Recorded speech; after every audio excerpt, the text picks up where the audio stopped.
సైలెంట్గా ఉంటే స్టార్ట్ చేద్దాం. పురాణము అంటే ఏమిటి?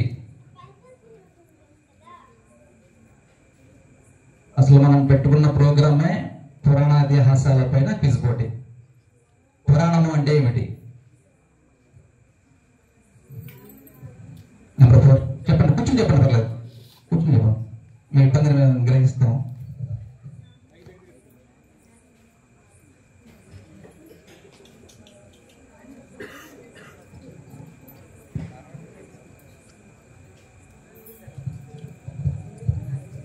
చెప్పండి.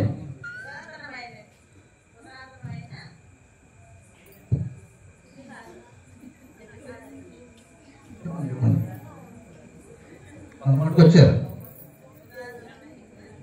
అక్కడ ఆ రోడ్డు దాకా వచ్చారు, లోపలికి రావట్లేదు అంతే. జస్ట్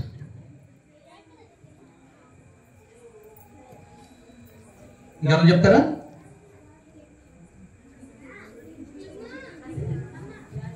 చెప్పమంటారా? పూర్వ విషయములు తెలుపు మాధ్యమము. పూర్వ విషయములు తెలిపే మాధ్యమం అన్నమాట. మీరు డైలీ మణిద్వీపం చదువుతున్నారు కదా, అసలు మణిద్వీపం అంటే ఏమిటి?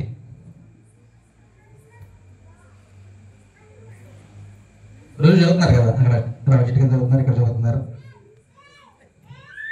చెప్పండి ఎవరైనా.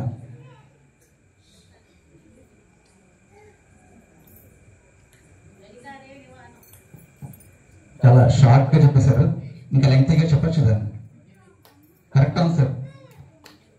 నెంబర్ చెప్పండి, మీ నెంబర్ చెప్పండి. నెంబర్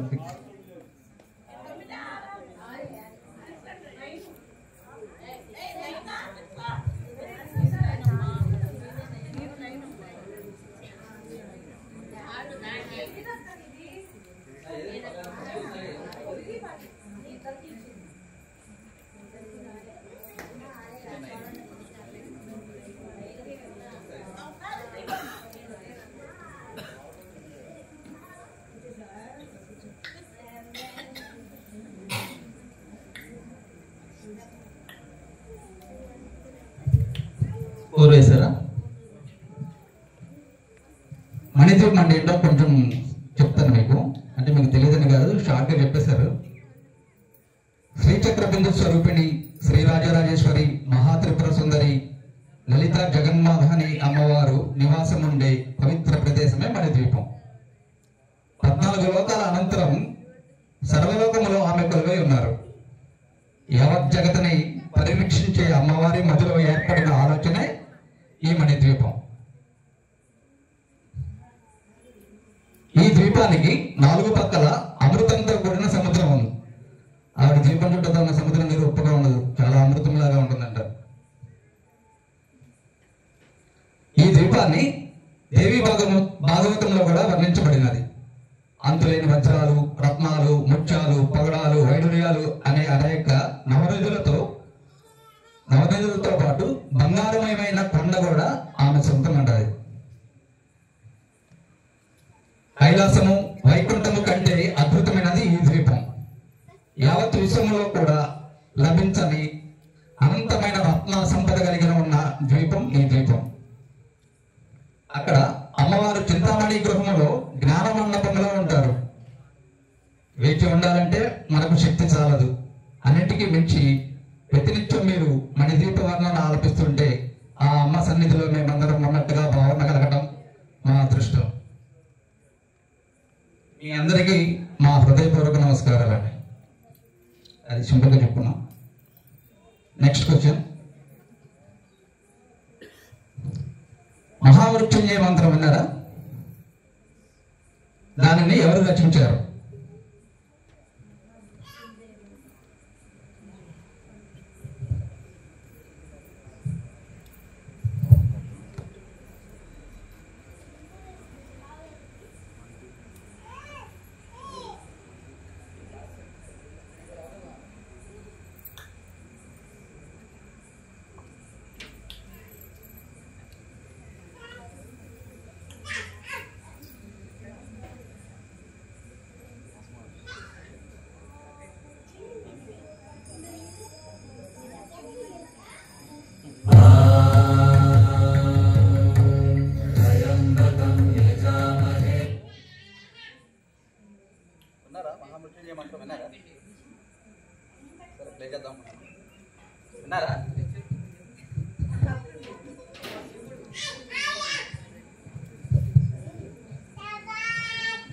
మార్కండేయ మహాముని రచించారు. అది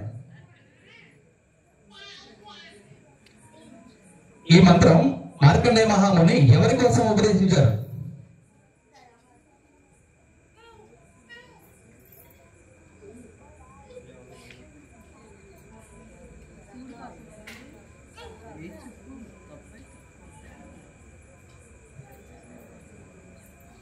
సతీదేవి కోసం రచించారు ఆయన.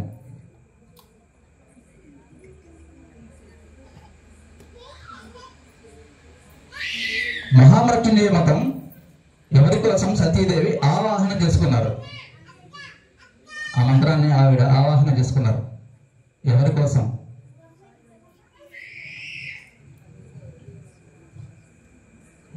చెప్పండి. నెంబర్ 4 కాదమ్మా.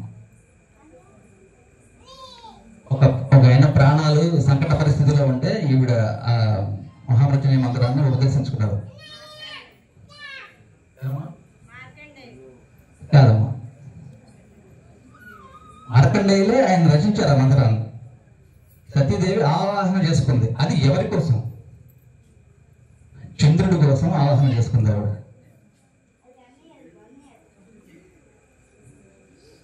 శివ పూజలో పనికి రాని పుష్పం ఒకటి ఉంది. ఒకటి కాదండి, మీకు తెలుసు? కాదండి, కాదు కాదు.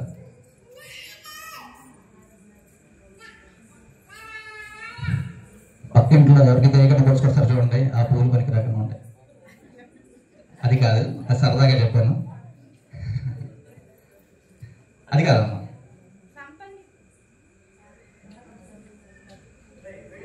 ఎవరో చెప్పారు అక్కడ.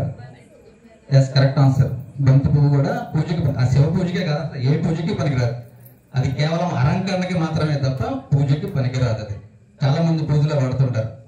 అంతేకాకుండా మంచి మంచి గులాబీలు తీసుకొచ్చి వాటిని రేకులు వలిచేసేసి మన ఇష్టానుసారం పూజ చేస్తూ ఉంటాం. అది కూడా చాలా తప్పండి. రేకులు వలవకూడదు. ఏ పువ్వుకి కూడా పూజ చేసినా రేకులు వలవకుండా చేయాలి. బంతి పువ్వు రైట్ ఆన్సర్. నెంబర్ చెప్పండి.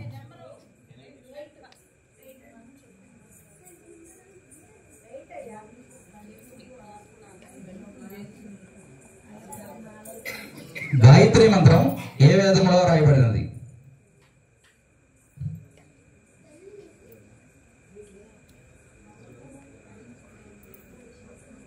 డయాస్ మీద ఉన్న మొబైల్ చెప్పేశారండి. అది సుబ్రహ్మణ్యం గారు చెప్పేశారు. రాయేశారా? నిజంగా చెప్పారా? చెప్పారు కదా. ఎవరు చెప్పింది? అది చెప్పమన్నారా? చెప్తారు ఎవరన్నా? ఋగ్వేదము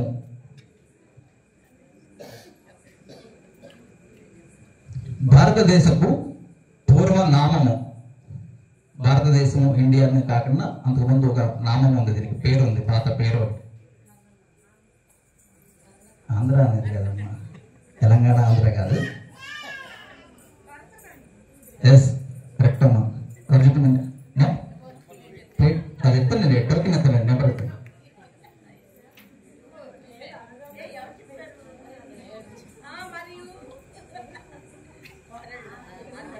ఆర్యావర్తము జంబూ ద్వీపం అని కూడా అంటారండి.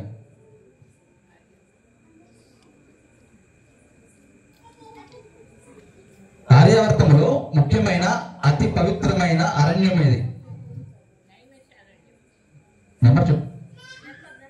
Correct answer. నెంబర్ 2 తెలుసా? నైమిసారణ్యం గురించి ఎవరికైనా?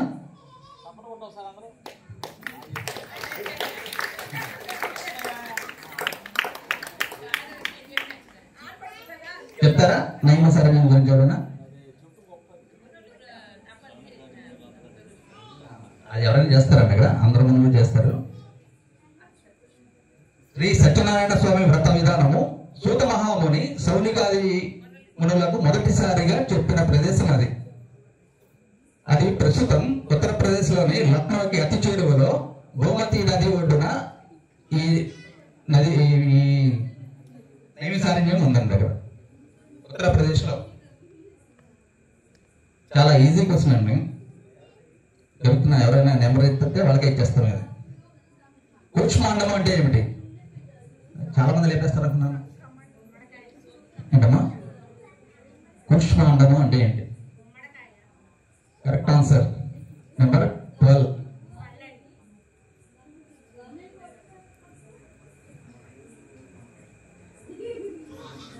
అష్టాదశ పురాణాలను రచించింది ఎవరు?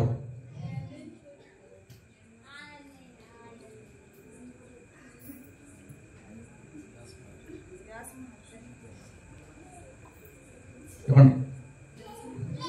కాన్ఫిడెన్స్ ఇందాక చెప్పింది పోతుంది మీకు. Correct answer 5.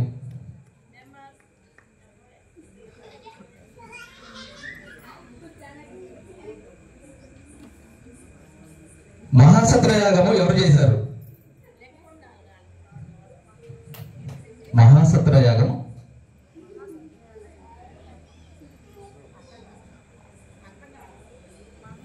మహాసత్రయాగము ఒక్కొక్క యాగానికి ఒక్కొక్క పేరు ఉంటుంది. అలాగే మహాసత్రయాగము అని ఉంది. ఆ ఒక్క యాగం చేయాలంటే 1000 సంవత్సరాలు పడుతుందంట. మన జీవితకాలం అంతా ఆ యాగంకి 1000 సంవత్సరాలు. శానకాది మహామునులు మరి వాళ్ళ జీవితకాలం ఎంత ఉందో తెలియదు. అప్పట్లో 1000 సంవత్సరాలు యాగమే చేశారంటే వాళ్ళు కనీసం 4-5 వేల సంవత్సరాలు బతుకుంటారు వాళ్ళు అప్పట్లో.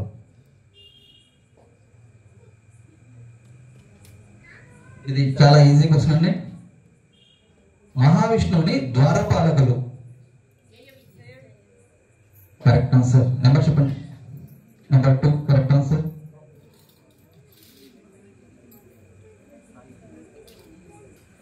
దాతకు దేనిపైన మమకారం ఉండకూడదు. దాత మీరేమన్నా ఒకటి దానం చేశారంటే అది దేని మీద ఉండకూడదు మీకు. అది ఏమండి? కాదు.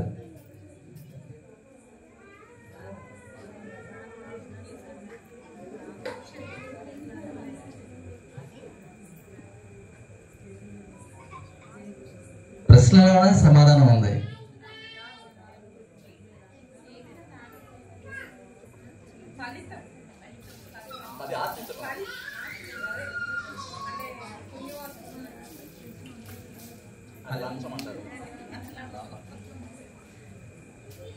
మనం చేసే దానం చేసిన వస్తువు మీద ఉండకూడదు. మనకి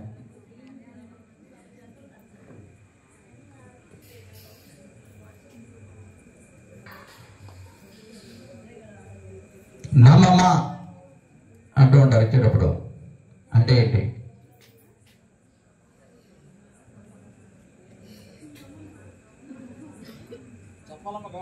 నమ్మమ్మ అంటే ఏమిటి?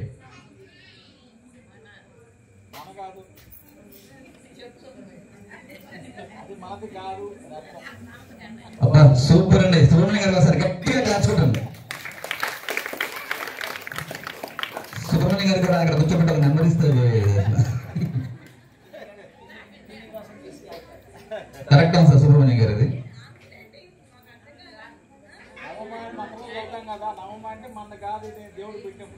ఇహ ఇది నాది కాదు అనేదన్నమాట.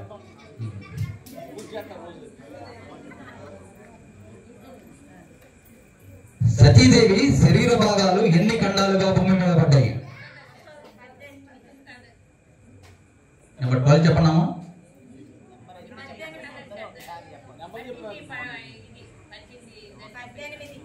కాదమ్మా, కాదు. నెంబర్లన్నీ చెప్పేసేట్టున్నారు 1 నుంచి 100 దాకా. కాదమ్మా, కాదు కాదు. ఎవరో చెప్పారు అక్కడ? కాదు. ఇక్కడ ఎవరు చెప్పారు? సెంటర్లో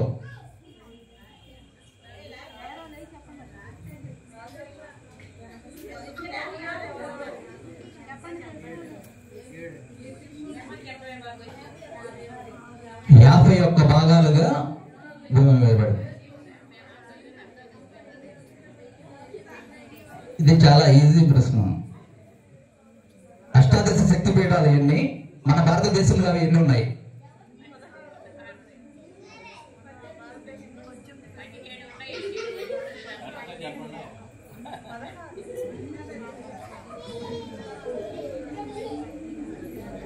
వింటున్నారా? బ్యాక్ సైడ్ కబుర్లు చెప్పుకుంటున్నారా?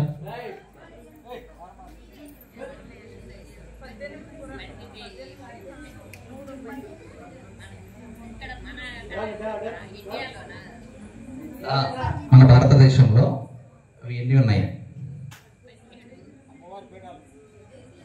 17 అండి. మీరు ఒకటి అటు ఇటు చెప్పారు కానీ కరెక్ట్ ఫిగర్ చెప్పలేదు. Yes, correct answer. ఇప్పుడు అదే ప్రశ్న అడుగుదాం అనుకున్నానండి. ఆ ప్రశ్నకి అడగను, మిగిలింది ఎక్కడ ఉంది అని అడుగుదాం అనుకున్నాను. మీరు చెప్పేశారు కదా. సరే సరే, ఆ ప్రశ్న అడుగుతున్నాను నేను. మిగిలిన ఒకటి శ్రీలంకలో నెంబరు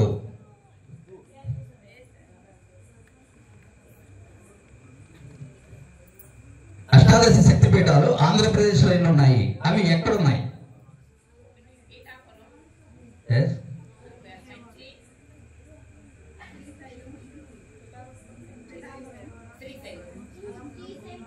మూడు ఉన్నాయని చెప్పి 30 చెప్పేస్తున్నారండి.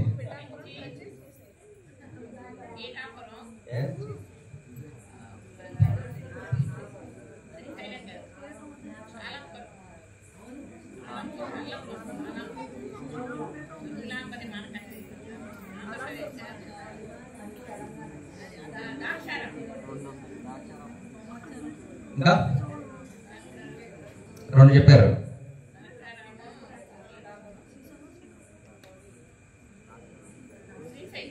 Yes, correct answer. శ్రీశైలం అమ్మవారి పేరు ఏంటో చెప్తారా?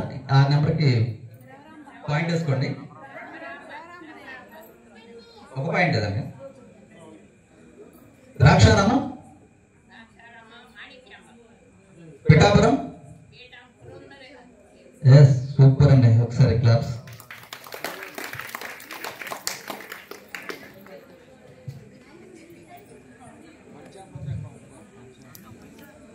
లలితా సహస్రనామం మొదటిసారి ఎవరికి ఉపదేశించారు?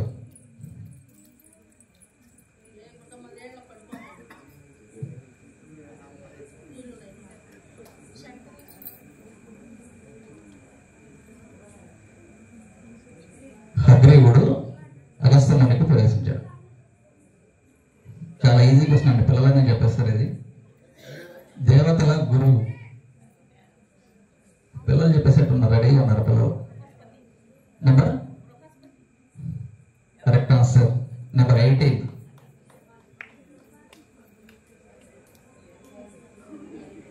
పార్వతీదేవి తల్లి పేరు?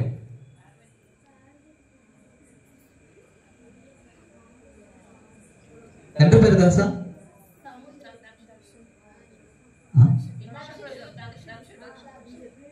పార్వతీదేవి అండి.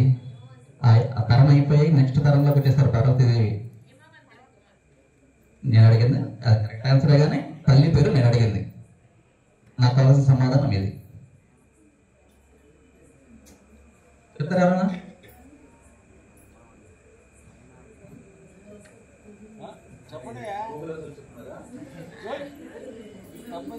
మైనావతి.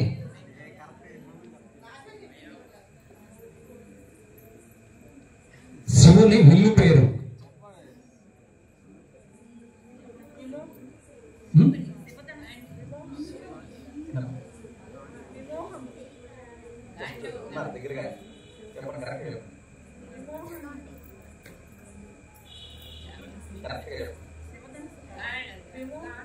కాదమ్మా, శివధనుస్సు కాదు. గాంధీవధార అర్జున. నేను వాళ్ళు చెప్పారు అది. చెప్పండి. కరెక్ట్ అండి, లోపల నుంచి కరెక్ట్గా ఉంది కానీ బయటికి కాదమ్మా. పినాకము.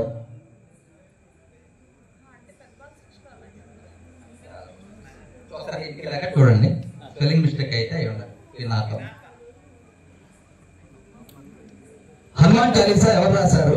అవి ఎన్ని శ్లోకాలు?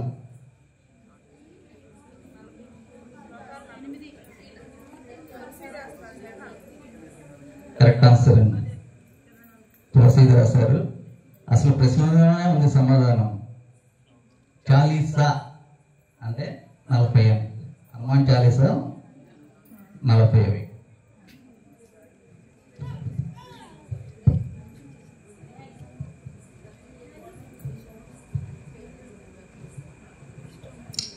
అంతటి పార్వతీదేవికి కూడా తప్పలేదండి. ఒక ఆవిడ శాపం ఇచ్చారు పార్వతీదేవికి కూడా. ఆ శాపం ఇచ్చింది పార్వతీదేవికి, శాపం ఇచ్చింది ఎవరు?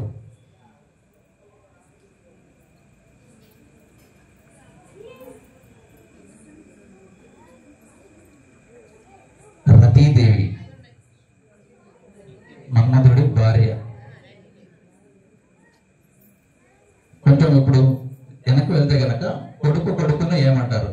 ఇప్పుడు మనవడు మనవరాలు అంటూ ఉంటాం కదా మనం. పురాణ ఇతిహాసాల్లో కొడుకును ఏమంటారు? మనమే అంటాం. మీ మనవడిని మీరు మనవడు అంటారు. వంశోద్ధారకుడ ఆయన బాలకృష్ణ.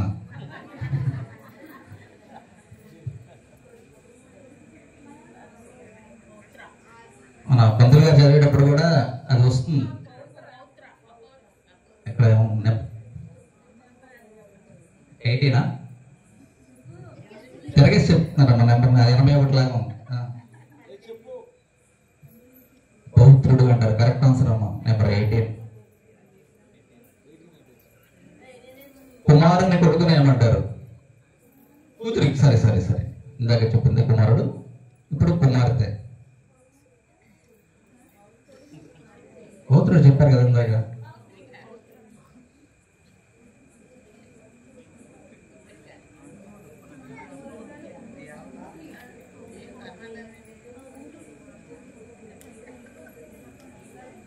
కొడుకుని ఇందాక చెప్పారు, ఇప్పుడు కూతురు కొడుకుని.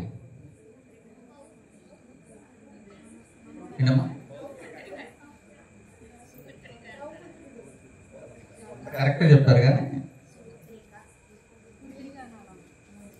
పవిత్రుడు అంటారు. సతీదేవి తల్లి పేరు?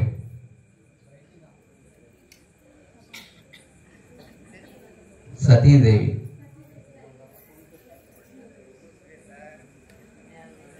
ప్రసూతి.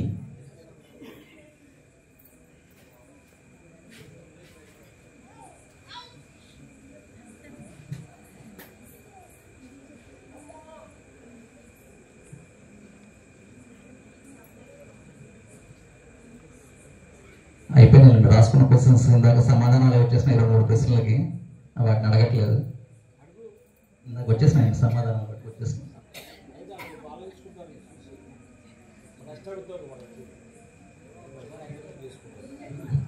నెక్స్ట్ అడగడానికి వాళ్ళకి అంత ఇంట్రెస్ట్ ఉంటే మనం అడగచ్చు. ఒకసారి స్కోర్ చెప్తాం నేను.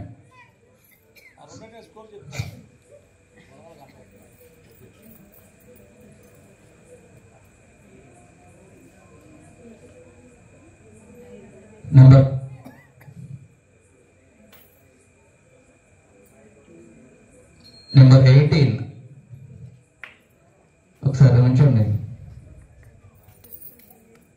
ఆవిడ 2 ప్రసాదాలు 2 సమాధానాలు కరెక్ట్గా చెప్పి సెకండ్ ప్లేస్లో ఉన్నారు. ఫస్ట్ ప్లేస్లో 5 ప్రశ్నలకు సమాధానం చెప్పి నెంబర్ 2 ఈవిడ ఫస్ట్ ప్లేస్. ఒకసారి ఉంచండి. అందరూ చెప్పారు బాగా, కాకపోతే అందరూ ఒక్కొక్కటి మాత్రమే చెప్పారు. ఈసారి ఇంకా బాగా ప్రిపరేషన్ అయితే కనుక మళ్ళీ పెట్టుకుందాం, మీ అందరికీ ఇష్టమైతే. ఈ కార్యక్రమం గురించి థర్డ్ ప్లేస్ లేదండి. మన మాజీ సర్పంచ్ గారిని మాట్లాడాల్సిందిగా కోరుచున్నాను.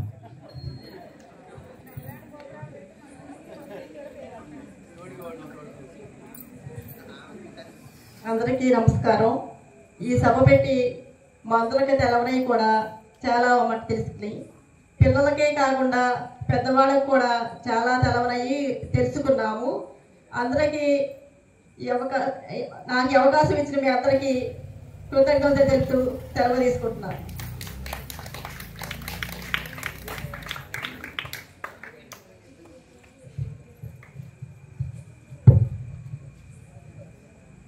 అలాగే మన దేవాలయ చైర్మన్ అయిన రాఘవేంద్ర ప్రసాద్ గారిని కూడా మాట్లాడవలసిందిగా తెలియజేస్తున్నాను.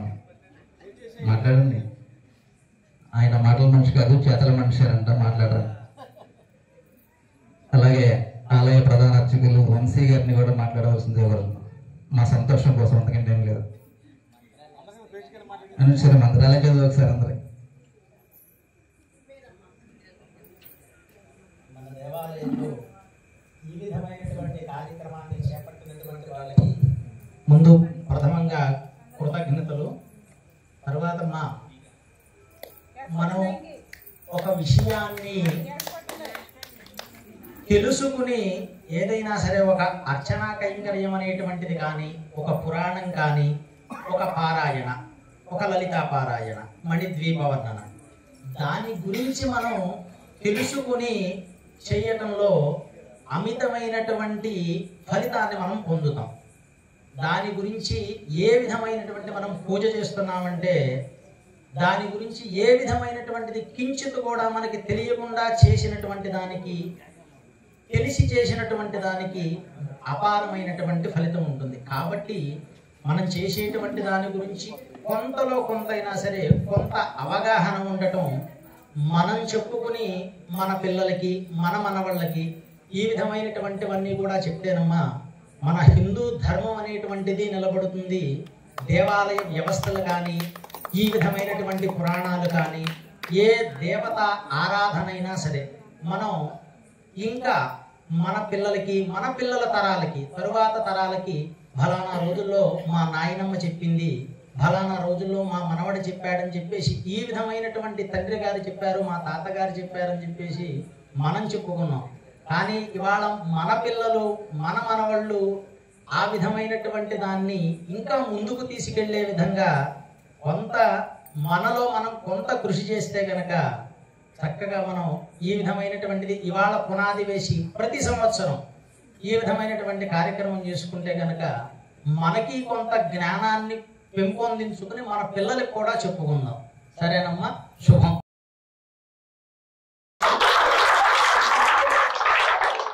అలాగే ఒక మెమోంటో సర్టిఫికేట్ పిల్లలకు కూడా ఇచ్చాము, మీకు కూడా అలాగే ఇద్దాం అనుకున్నాము. వెంటనే ఆలయ అభివృద్ధి కమిటీలు, మన అర్చక స్వాములు అదొకటే ఇస్తే బాగుంటుంది. అమ్మవారికి కట్టిన పట్టు చీర కూడా ఫస్ట్ సెకండ్ గా ఇద్దామని చెప్పి వాళ్ళు అన్నారు. వాళ్ళకి మా కృతజ్ఞత కూడా తెలియజేస్తున్నామండి. ఆ బహుమతులను కూడా అందుకోవాల్సిందిగా, ఆ బహుమతులని మాజీ సర్పంచ్ గారు శశిలా గారు ఇవ్వాల్సిందిగా కోరుతున్నాము. నెంబర్ 2 సెకండ్ ప్లేస్ లో ఉన్నారు, వచ్చి ఆ బహుమతి తీసుకోవాల్సిందిగా కోరుతున్నాం.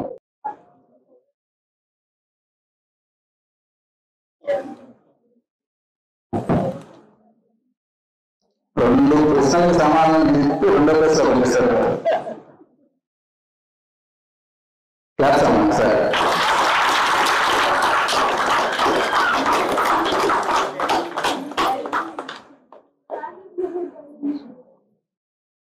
ఇంకా మరెన్నో విషయాలు తెలుసుకోవాలని కోరుకుంటున్నామని, అలాగే ఎక్కువ ప్రశ్నలకు సమాధానం చెప్పి ప్రథమ స్థానం ఇచ్చిన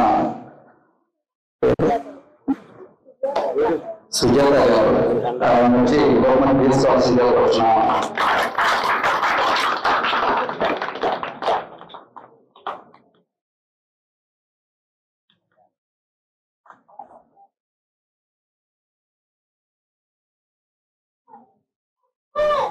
ఆ 2 కిలోలు కూడా ఎంతో అదృష్టం ఉండే కానీ మీకు రాజధాని అమ్మవారు కట్టిన ఈ పండుగలో కట్టిన చీరలు.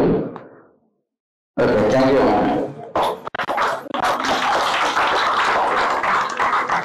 ఈ కార్యక్రమాన్ని ఇంత సంకల్పం చేసి ఇంకా నిర్వహించినటువంటి దంపతులకు కూడా మన దేవాలయం తరఫున, అభివృద్ధి కమిటీ తరఫున చిరు సత్కారం.